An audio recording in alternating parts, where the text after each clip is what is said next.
തിരഞ്ഞെടുപ്പ് ദിവസമാണെങ്കിലും സത്യത്തിൽ തിരഞ്ഞെടുപ്പിൽ ഏറ്റവും കൂടുതൽ ചർച്ച ചെയ്യപ്പെടേണ്ടത് നവീൻ ബാബു എന്ന ADM-ന്റെ മരണത്തെക്കുറിച്ചാണ്. പക്ഷെ എനിക്ക് തോന്നുന്നു മീഡിയ മലയാളം അല്ലാതെ മറ്റാരും ഇതിപ്പോൾ ചർച്ച ചെയ്യുന്നില്ല. എല്ലാവരും സന്ദീപ് വാര്യരുടെ പുറകെയും നമ്മളായാലും അങ്ങനെ തന്നെയാണ്. പക്ഷെ നമ്മൾ ഡെയിലി സർക്കാരുകളുടെ അല്ലെങ്കിൽ അധികാരികളുടെ കണ്ണിലെത്താനായി ഒരു വാർത്തയെങ്കിലും നമ്മൾ അതുമായി ബന്ധപ്പെട്ട് പ്രേക്ഷകരുടെ മുന്നിലേക്ക് എത്തിക്കാറുണ്ട്. ആരും നവീൻ ബാബുവിനെ മറന്നു പോകരുത്, നവീൻ ബാബുവിൻ്റെ കുടുംബത്തെ മറക്കരുത്, നവീൻ ബാബുവിന് നീതി വേണം, അതിനേതറ്റം വരെയും കേരളത്തിലെ പൊതുസമൂഹം കൂടെ ഉണ്ടാകും എന്നുള്ള ഉറപ്പിൽ തന്നെയാണ് നവീൻ ബാബുവിൻ്റെ ഭാര്യയും മക്കളും കുടുംബാംഗങ്ങളും. ഇപ്പോൾ കളക്ടർ അരുൺ കെ വിജയനെ പിന്നീട് ആദ്യ തുടക്കത്തിൽ പല വാർത്തകളിലും അരുൺ കെ വിജയൻ നിറഞ്ഞു.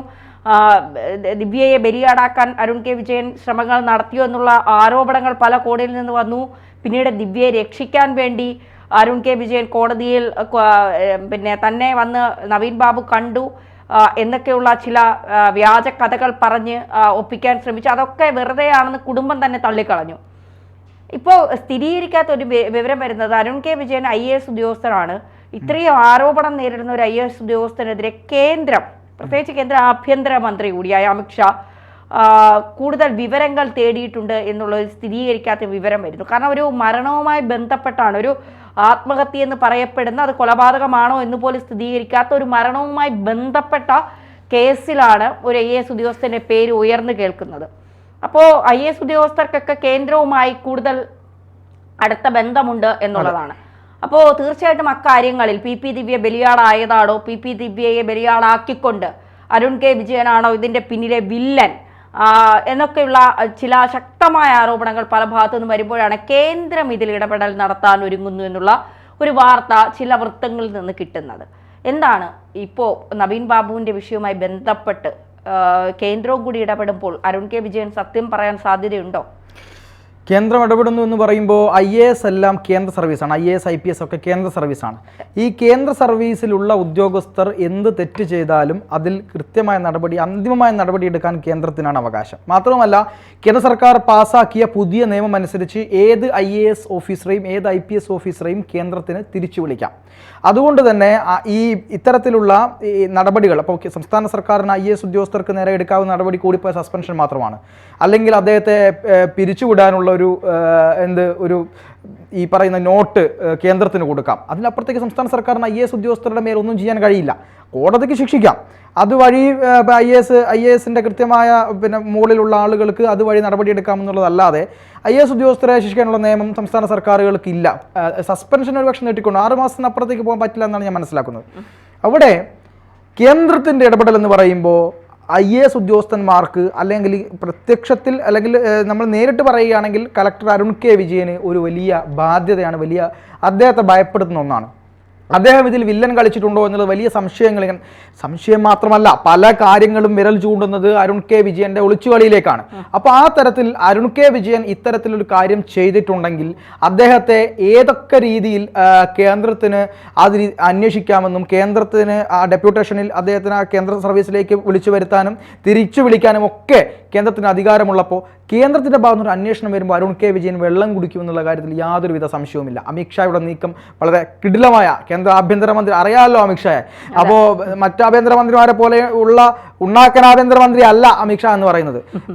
പണിതെറിക്കുമെന്നുള്ളത് മാത്രമല്ല, തിഹാർ ജയിലിൽ തീർച്ചയായിട്ടും ചെയ്തിട്ടുണ്ടെങ്കിൽ എന്നുള്ളതാണ്. അതെ, തിഹാർ ജയിലിൽ കിടന്ന് ഉണ്ട തിന്നേണ്ടി വരും എന്നുള്ളതാണ്. അതെ, അതുപോലെ അങ്ങനെ ഒരു കൃത്യമായ നിലപാടെടുത്തുകൊണ്ട് മുന്നോട്ട് പോകുന്ന ആളാണ് അമിത്ഷാ. ഇവിടെ ആ കാര്യത്തിനൊപ്പം തന്നെ PP ദിവ്യയുടെ കാര്യം ഒന്ന് പറഞ്ഞു പോകാമെന്ന് ഞാൻ കരുതുന്നു. കാരണം PP ദിവ്യക്കെതിരായിക്കൊണ്ട്, അതുപോലെ തന്നെ കേന്ദ്ര കമ്മിറ്റി അംഗമായിട്ടുള്ള EP ജയരാജനെതിരായിക്കൊണ്ട് കടുത്ത വിമർശനം CPM-നകത്ത് ഉണ്ടായിരിക്കുന്നു എന്നുള്ളതാണ്. കണ്ണൂർ ഏരിയ സമ്മേളനത്തിൽ നമ്മളൊക്കെ വിചാരിക്കും പോലെ CPM-നകത്ത് മുഴുവൻ അടിമകളാണ് എന്നൊക്കെ പറയുമ്പോഴും അതല്ല. കമ്മ്യൂണിസം ഇപ്പോഴും ഉള്ളിൽ കൊണ്ട് നടക്കുന്ന, CPM-നെ വിശ്വസിക്കുന്ന, CPM-ന്റെ നേതാക്കന്മാരൊക്കെ നടത്തിക്കൊണ്ടിരിക്കുന്നത് കമ്മ്യൂണിസമാണെന്ന ധാരണയിൽ നിൽക്കുന്ന ആളുകളാണെങ്കിലും വലിയ വലിയ പ്രയാസങ്ങൾ കാണുമ്പോൾ പ്രതികരിക്കുന്ന ആളുകൾ ഇപ്പോഴും ഉണ്ട് എന്നുള്ളത് ആശ്വാസകരമാണ്. കണ്ണൂർ ഏരിയ സമ്മേളനത്തിൽ വളരെ കൃത്യമായി പി ദിവ്യക്കെതിരെ ആരോപണം ഉണ്ടായിരിക്കുന്നു, വിമർശനം ഉണ്ടായിരിക്കുന്നു. പി ദിവ്യ ചെയ്തത് ശരിയല്ലെന്നും SFIയിൽ നിന്ന് നേരിട്ട് DYFI CPMലേക്ക് വരുന്ന ആളുകൾ, അതായത് അടിത്തട്ടിൽ സംഘടനാ പ്രവർത്തനം നടത്താതെ SFIയിലൂടെ DYFIയിലേക്ക് വരുന്നു, DYFIയിൽ നിന്ന് പെട്ടെന്ന് തന്നെ CPMന്റെ പ്രധാനപ്പെട്ട ചുമതലകളിലേക്ക് വരുന്ന ആളുകളുണ്ട്, അത്ര നേതാക്കന്മാരുണ്ട്. അവർക്ക് ഇപ്പം ഗ്രാമാന്തരങ്ങളിൽ പ്രവർത്തിച്ച്, ബ്രാഞ്ചുകളിൽ പ്രവർത്തിച്ച്, ലോക്കൽ കമ്മിറ്റികളിൽ പ്രവർത്തിച്ച്, ജനങ്ങളുടെ പൾസറിഞ്ഞ്, അവരുടെ കാര്യം എന്താണെന്നറിഞ്ഞ്, അവരുടെ പ്രയാസങ്ങളും പ്രശ്നങ്ങളും അവരെങ്ങനെ ഒരു വിഷയത്തിൽ നേരിടണമെന്നുമൊക്കെ അറിയുന്ന, അല്ലെങ്കിൽ ആ രീതിയിൽ അനുഭവമുള്ള നല്ല സഖാക്കന്മാരിൽ നിന്ന് വ്യത്യസ്തമായിരിക്കും ഇവർ. അതുകൊണ്ട് തന്നെ ഇത്തരം SFIയിൽ നിന്നൊക്കെ വരുന്ന നേതാക്കന്മാർ വലതുപക്ഷ വ്യതിയാനത്തിന് അടിമകളാകുന്നു എന്നുള്ളതാണ് ഏറ്റവും പ്രധാനപ്പെട്ട വിമർശനം. അത് കേവലം BP ദിവ്യക്കെതിരെ മാത്രമല്ല, ആർഷോ ഉണ്ടായിരുന്നു. നമുക്ക് SFIയിൽ നിന്ന് ഈ CPMലേക്ക് എത്തിയ ആളുകളെല്ലാം CPMനെ വലിയ രീതിയിൽ പറയിപ്പിച്ചിട്ടുണ്ട് എന്നുള്ളത് നമുക്ക് കൃത്യമായിട്ട് അറിയാം.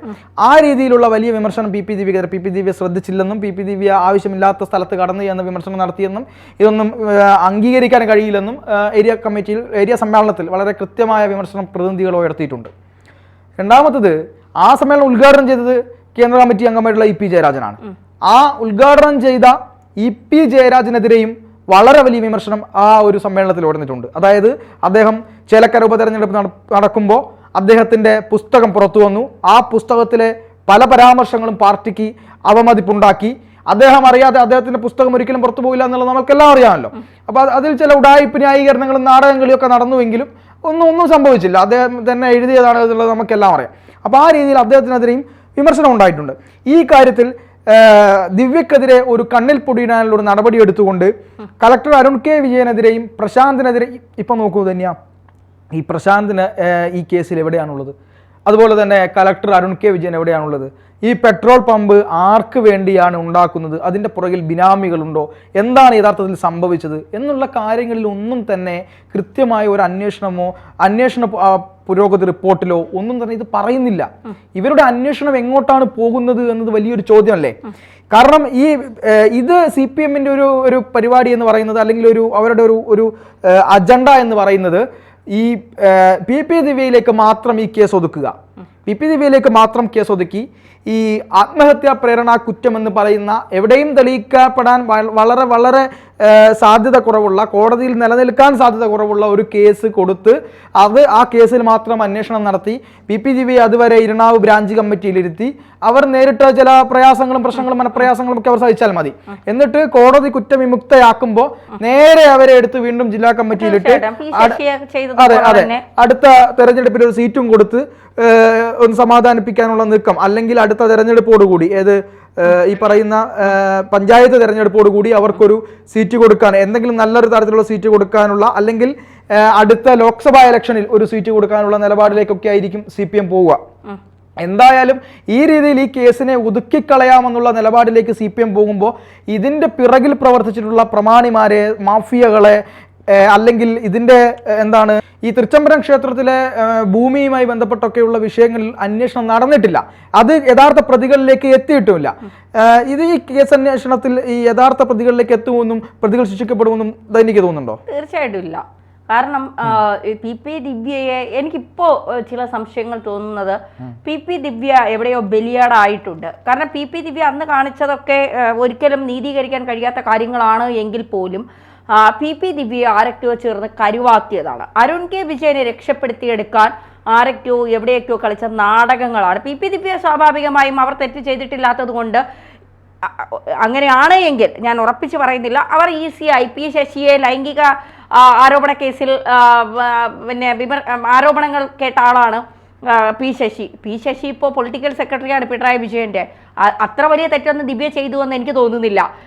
ദിവ്യ അവഹേളിച്ചു, ശരി, അതിന്റെ പേരിലാണ് നവീൻ ബാബു ആത്മഹത്യ ചെയ്തെങ്കിൽ ദിവ്യ 100% തെറ്റുകാരി തന്നെയാണ്, അല്ല എന്ന് പറയുന്നില്ല, ദിവ്യയെ വെളുപ്പിക്കാൻ ശ്രമിക്കുന്നില്ല. പക്ഷേ അങ്ങനെ അല്ലെങ്കിൽ, അങ്ങനെ ആണെങ്കിലും അല്ലെങ്കിലും നമുക്ക് ഉടൻ തന്നെ കാണാം, കൂടിപ്പോയാൽ 1 വർഷം, അതിനകത്ത് ജനങ്ങൾ ഇതൊക്കെ മറന്നു കഴിയുമ്പോൾ ദിവ്യ ഫിനിക്സ് പക്ഷിയെ പോലെ കുതിച്ചുയരും. അരുൺ K വിജയന് കിട്ടാൻ പോകുന്ന സ്ഥാനമാനങ്ങൾ, മറ്റ് കാര്യങ്ങളൊക്കെ എന്തൊക്കെയാണെന്ന് കാത്തിരുന്ന് കാണാം. പക്ഷേ അരുൺ K വിജയന് രക്ഷയില്ല IAS ഉപേക്ഷിക്കുന്നത് വരെ. കാരണം അത് കേന്ദ്രത്തിൻ്റെയാണ്.